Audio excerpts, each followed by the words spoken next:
見到大家。而家咧係呢套戲上畫嘅第3週第3個星期日，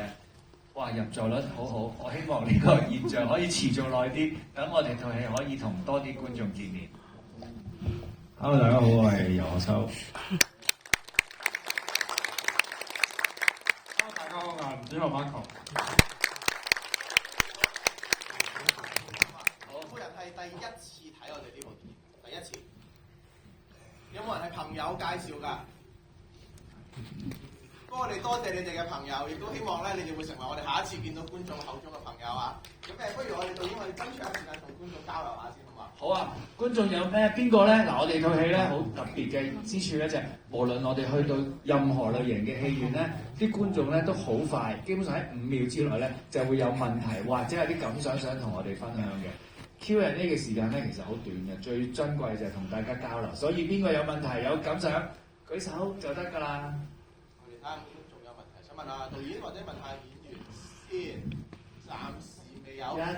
1、2，好，咁就我問住先啦。咁啊，不如問下阿修同埋問下 Marco 先啦，即係兩位今次拍呢一部電影入邊咧，咁我知道阿修完全本身係應該唔識手語嘅，咁不如先同觀眾講下自己嗰個地獄式嘅過程訓練，好嘛？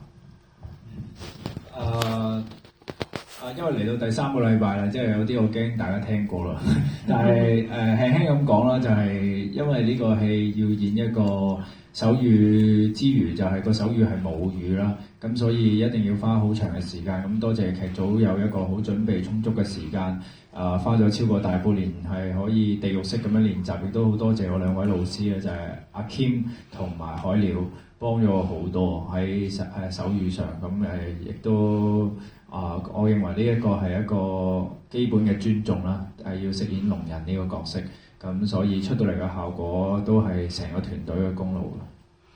咁要問下 Marco 啦，因為知道你第一次參演電影嘅，不如同觀眾都講一個你拍最難忘嘅一個場面，好唔好啊？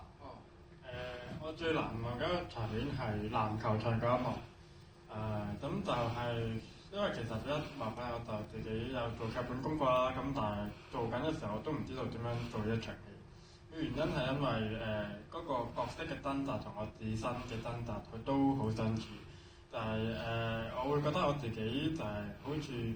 即係唔可以完全融入聽人嘅世界，但係又唔可以完全融入聾人嘅世界。點解會咁講咧？就係因為我自己即係好似喺聽人嘅世界入面咧，就好似素恩嘅畢業典禮咁樣，你聽到好多人爭，但係又聽唔到講啲咩咁樣。咁跟住之後咧就我自己又唔完全係即係我嘅母語係即係唔係手語啦咁樣，咁就好似又唔係好似子信咁樣係一個全嘅聾人。咁我就會覺得自己好似冇一個屬於自己嘅群體，咁所以就咁就即係一路咁樣就有呢個諗法啫嘛，帶住去呢個一場戲度啦。咁嗰陣時我都諗到一套戲係好出名嘅，但係 The Green Book。咁佢有個對白就係話 I'm not black enough and I'm not white enough and I'm not a man enough, so tell me Tony, what am I？ 咁樣，但係帶住一個咁嘅意境去做一場戲。咁就到最後尾，我都發現咗，其實我係唔需要特登去揀我去融入邊一個群體，我就係我自己，我唔需要特登話我要去呢度咁樣，或者係講定係手語咁樣，自由自在做我自己就係。咁我哋睇下觀眾有問題。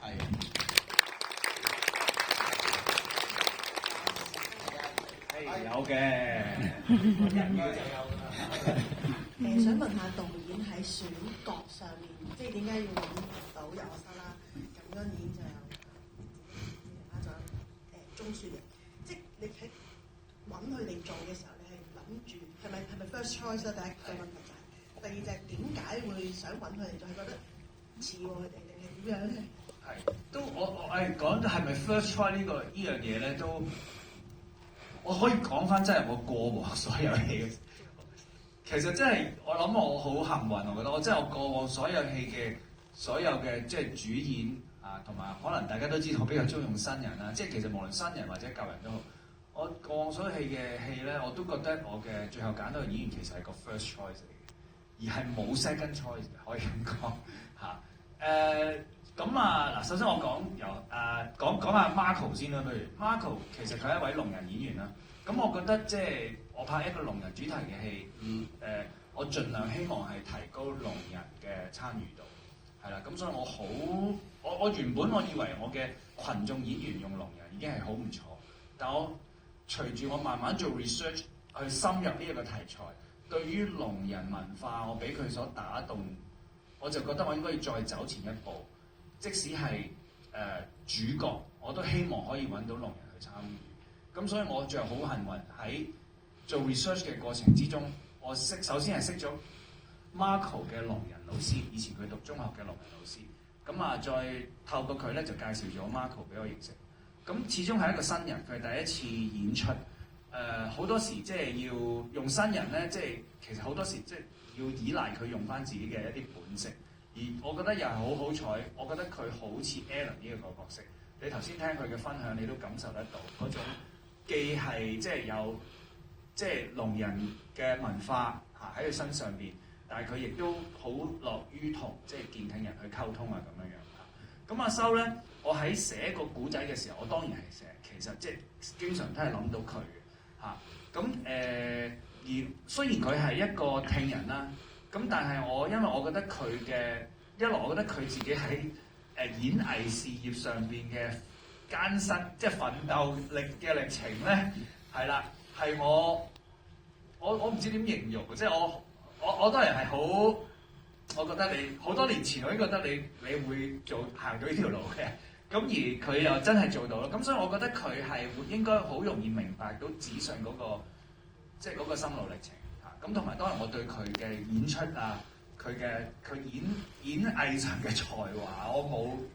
不容置疑。咁但係因為佢係一個聽人，所以我最後確定揾佢嘅時候咧，我第一樣嘢同佢講就係你而家係一個聽人，你演一個聾人咧，你需要即係100%嘅尊重，就唔係諗住即係點樣有獵奇啊，或者係攞影帝啊咁啦。雖然而家爭啲㗎啦，係啦，係啦，咁但係即係講真嘅，認真即係要非常之尊重，同埋係跟聾人嘅老師去學手語，了解聾人文化係咩回事咯。咁鍾雪嘅過程咧就好迂迴嘅。鍾雪係一個我非常之欣賞，同埋同好多行入邊嘅其他好多導演都係啦，覺得係非常之獨特，同埋即係演出非常之好敏鋭嘅一個演員。佢嘅鍾雪嘅第一套戲其實都係拍我嘅《狂舞派3》啊，雖然係少少嘅角色，咁但係到寫呢個古仔嘅時候咧，我其實最初冇特別係諗到係鍾雪嘅嚇，但係咧又好迂迴地咧，有一次就鍾雪就總之係長話短説啦，我知道咗原來佢對聾人文化係好有認識，係啦，佢亦都即係主持過港台電視節目嘅呢個手語隨想曲啊咁樣樣，佢原來同佢一齊去主持嗰個節目嘅嗰啲身邊嘅嗰啲主持咧，其實都係聾人，都係好多咧係其實最後喺我對戲入邊或者我做 research 嘅過程入邊有接觸過聾人，咁所以我覺得佢係應該了解呢個題材嘅。咁慢慢即係好多啊，大家唔知有冇睇即係調教你 Mirror 等等啦，都知道中間好多個故事，令到我最後確定咗佢係一個適合嘅人選咯。係。唔該晒佢。好，後邊因為。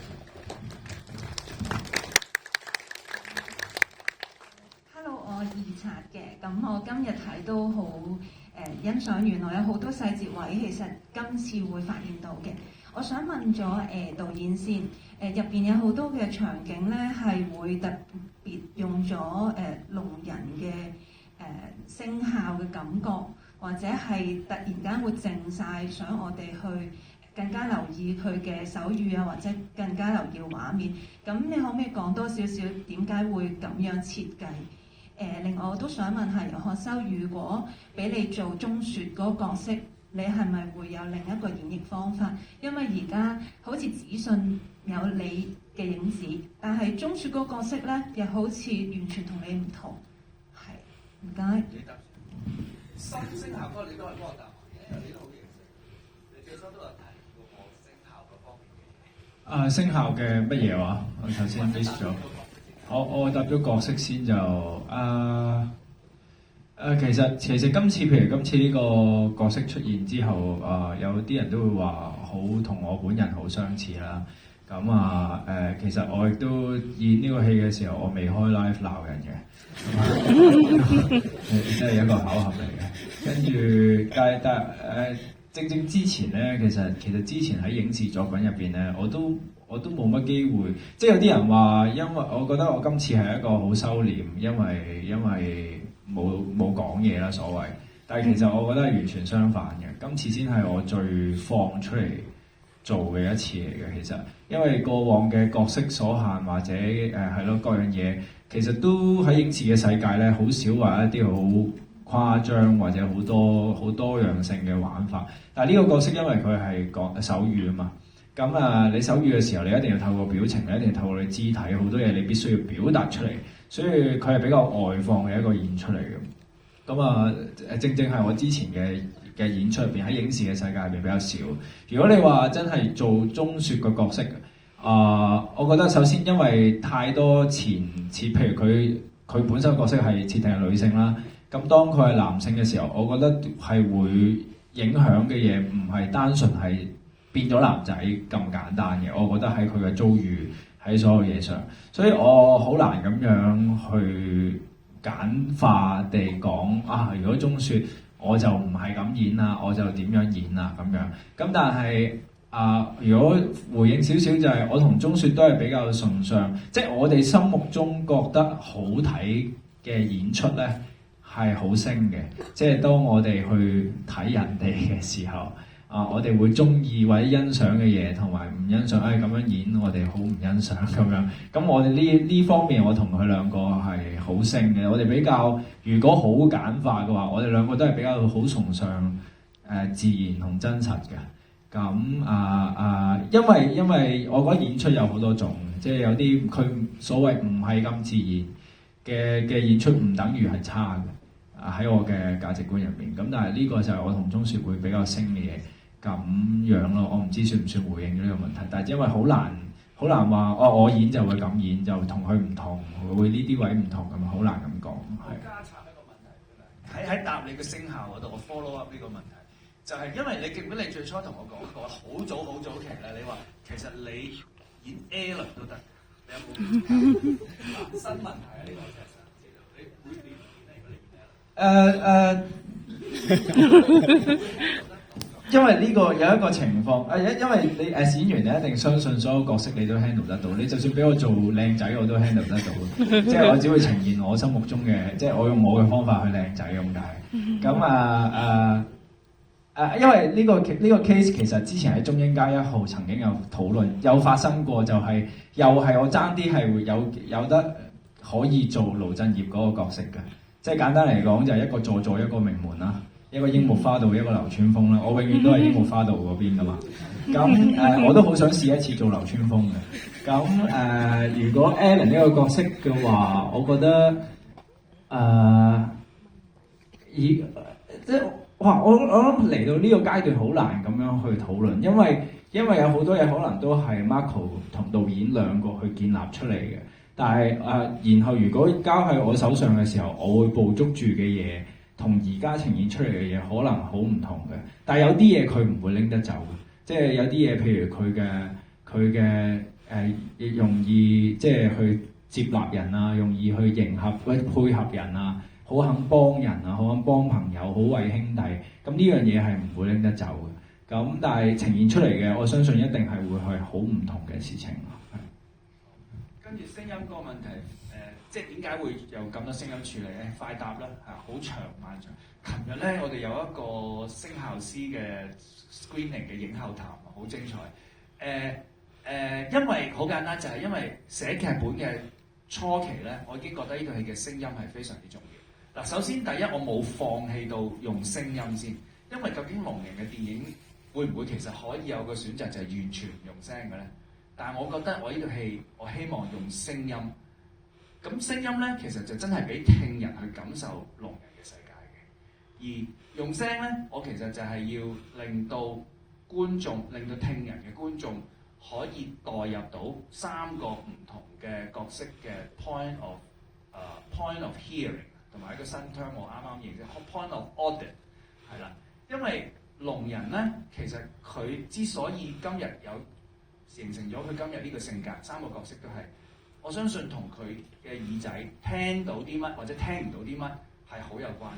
係啦。咁所以要令觀眾感受到佢哋，要用佢哋嘅角度感受到佢哋嘅世界，佢哋嘅命運點樣展開。我覺得要投入到佢哋，就一定要投入到佢哋嘅耳仔入邊嘅嗰個世界。咁素欣咧嗰個